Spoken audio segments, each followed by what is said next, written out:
My name is Beth Vanderkin, and in October of 2014, I was diagnosed with diffuse large B-cell non-Hodgkin's lymphoma.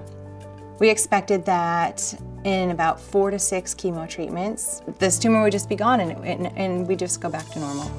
But after 4 rounds of that chemo, the PET scan revealed that the tumor had grown larger, which was shocking to us. They decided to bring in a radiation oncologist, and it's not a medical term, but he hit that tumor with some radiation. But that one radiation dose that I received started to shrink the tumor. And by August of 2015, I received my first clean PET scan. The cancer was gone. But lymphoma is a cancer of the blood. Just because the tumor had died, that didn't mean that the cancer cells were gone from my body. So the only way that we could rest assured that cancer might be taken care of was to go through a stem cell or a bone marrow transplant. I'm Nelson Chao.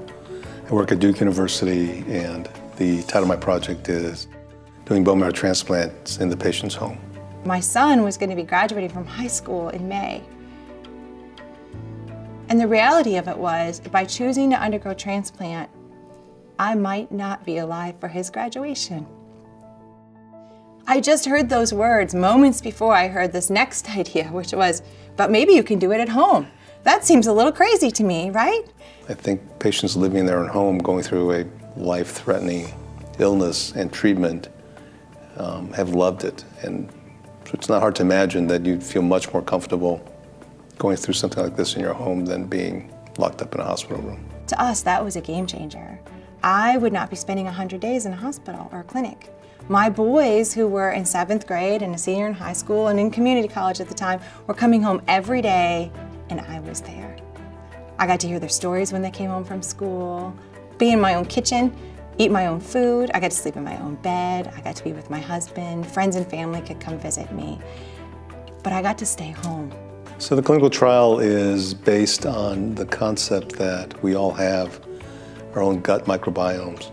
And the question we're asking is, if you live in your own home, do you maintain all the bugs that you're familiar with? And therefore you'll have a better outcome with less infections, less complications, better quality of life, and less cost. It will definitely benefit the patients if we can prove scientifically that this microbiome being preserved helps the outcome of the patient. Medically speaking, I didn't get graft versus host disease. I wasn't exposed to the bacteria that you'd find in hospitals or that you'd find in a clinic environment. As of today, 4 years later after my diagnosis, I am now celebrating 2 years cancer-free. Clearly, the stem cell transplant was a success. Being at home was successful. It improved my quality of life.